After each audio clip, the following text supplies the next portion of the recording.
পুষ্টিগুণে ভরপুর ও ক্যাফেইন মুক্ত পানীয় হিসেবে দেশে রোজেল নিয়ে আগ্রহ বাড়ছে মানুষের। বাংলাদেশ কৃষি বিশ্ববিদ্যালয়ের একদল গবেষক জানিয়েছেন, চা কফির বিকল্প হিসেবে স্বাস্থ্যকর পানীয় রোজেল মানবদেহে গুরুত্বপূর্ণ ভূমিকা রাখতে পারে। বাড়ির সামান্য পতিত জমিতেই এর চাষ করে পরিবারের সারা বছরের পানীয়, আচার, জ্যাম বা জেলির চাহিদা পূরণ করা সম্ভব। ময়মনসিংহ প্রতিনিধি আসাদুজ্জামান সুমনের তথ্য ও ফরিদুজ্জামান শান্তর ছবিতে বিস্তারিত দেখুন ডেস্ক রিপোর্টে। রোজেল বা চুকাই একটি পুষ্টিকর এবং ঔষধি গুণসম্পন্ন উপগুল্ম জাতীয় উদ্ভিদ, যা বাংলাদেশ ও বিশ্বজুড়ে টক স্বাদের ফল বা বৃতি ও পাতার জন্য পরিচিত।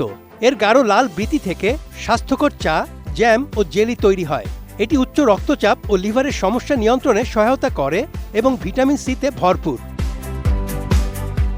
রোজেলে প্রচুর অ্যান্টিঅক্সিডেন্ট অর্থাৎ অ্যান্থোসায়ানিন, ফ্ল্যাভনয়েড, ক্যারোটিন, ফাইবার ও প্রয়োজনীয় খনিজ উপাদান রয়েছে, যা উচ্চ রক্তচাপ ও ডায়াবেটিস সহ নানা ধরনের রোগ নিরাময়ের ক্ষেত্রে উপকারী ভূমিকা রাখে। শুকনো পাতা ও বৃতিতে জীবাণু সহজে জন্মায় না, তাই সংরক্ষণেও সুবিধা। ফিনিশ আসলে একটা জিনিস, সস্তায় বস্তাপতা জিনিস, স্পার্টা চিনে ফিনিশ। রোজেলটা মেইনলি হিলি এরিয়াতে চাষ হইতো, হিলি এরিয়াতে এটা খুবই জনপ্রিয় ছিল, কিন্তু এটা এখন সমতল এলাকাগুলোতেও হচ্ছে এবং এটা বাড়ির উঠানে করা যায়। প্লাস ধান ক্ষেতের যে আইল, বড় আইলগুলা, এখানেও এগুলো করা হচ্ছে রিসেন্টলি এবং এটা খুবই জনপ্রিয় হয়ে উঠেছে। আর এটার পুষ্টিগুণ সম্পন্ন অনেক মিনারেলস আছে, আর এটা থেকে চা এখন অনেক জনপ্রিয় হয়ে উঠতেছে। এই জন্য এটার স্বাস্থ্য সচেতনতার দিক থেকে এটা এখন মানুষের কাছে খুবই জনপ্রিয়তা লাভ করেছে।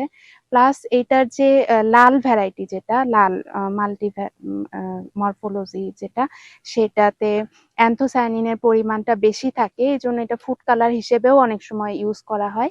এছাড়া আরেকটা আছে যেটা সবুজ জাত, সেখানে অবশ্য টকটা একটু কম, এই জন্য এটা পুষ্টিগুণ একই পাওয়া যায়, কিন্তু একটু মানে টক যারা একটু কম পছন্দ করেন তারা এটা নিতে পারেন আর কি।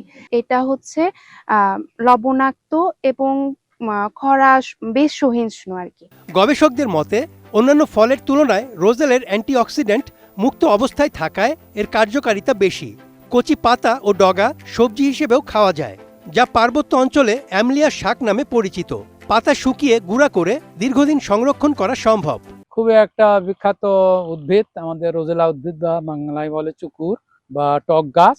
এটি প্রাচীনকাল, বহুকাল ধরে আমাদের দেশে তথা আমাদের এই আবহাওয়াযুক্ত থাইল্যান্ড, মালয়েশিয়া, ইন্দোনেশিয়া, ভিয়েতনাম এসব দেশে, আফ্রিকার বিভিন্ন দেশে, ক্যারিবীয় অঞ্চলে এটা চাষ হয়ে থাকে। এর ব্যবহার আসলে আগের থেকে ব্যাপক ব্যবহার হয়ে আসছে। আমাদের গাছের বয়স এখন প্রায় 7 থেকে 8 মাস। 7-8 মাসের মাথায় ফুল ফল ধরে। পরিচর্যা বলতে এখানে আগাছা নিয়ন্ত্রণটা ইম্পর্টেন্ট, সেচ না দিলেও চলে, কারণ আমাদের এই মাটিতে বেশ রস আছে।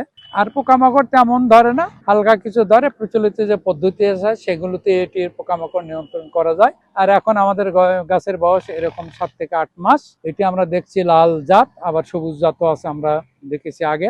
তবে লাল রঙের চার জন্য এটি খুবই বিখ্যাত হয়ে গেছে। ফলের যে রসালো অংশ, এটা বৃতি বা ক্যালিক্স বলি, এটি স্থায়ীভাবে থেকে যায়। এটা মালভেসি উদ্ভিদ গোত্রের বৈশিষ্ট্য। অ্যান্থোসায়ানিন সমৃদ্ধ এবং লাল রঙের কারণে এটি চার খুবই প্রসিদ্ধ হয়ে উঠছে।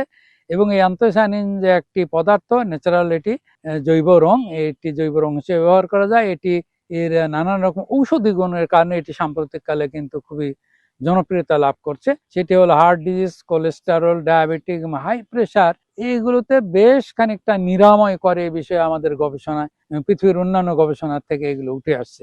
বীজ বপনের প্রায় 220 দিন পর প্রতি গাছে 150 থেকে 400 গ্রাম বৃতি পাওয়া যায় এবং হেক্টর প্রতি ফলন 3 থেকে 7 টন পর্যন্ত হতে পারে। বৃতি প্রাকৃতিক খাদ্য রং হিসেবেও ব্যবহারযোগ্য। কাণ্ড থেকে পাট জাতীয় আঁশও পাওয়া যায়। স্বল্প খরচ ও সহজ প্রক্রিয়াজাতকরণের কারণে রোজেল চাষ অনেকটাই সহজ। এই খাদ্য পানীয়কে ঘিরে ক্ষুদ্র ও মাঝারি শিল্প গড়ে তুলতে পারলে অর্থনৈতিক সফলতার সম্ভাবনাও রয়েছে ব্যাপক। Desk report, ATN news.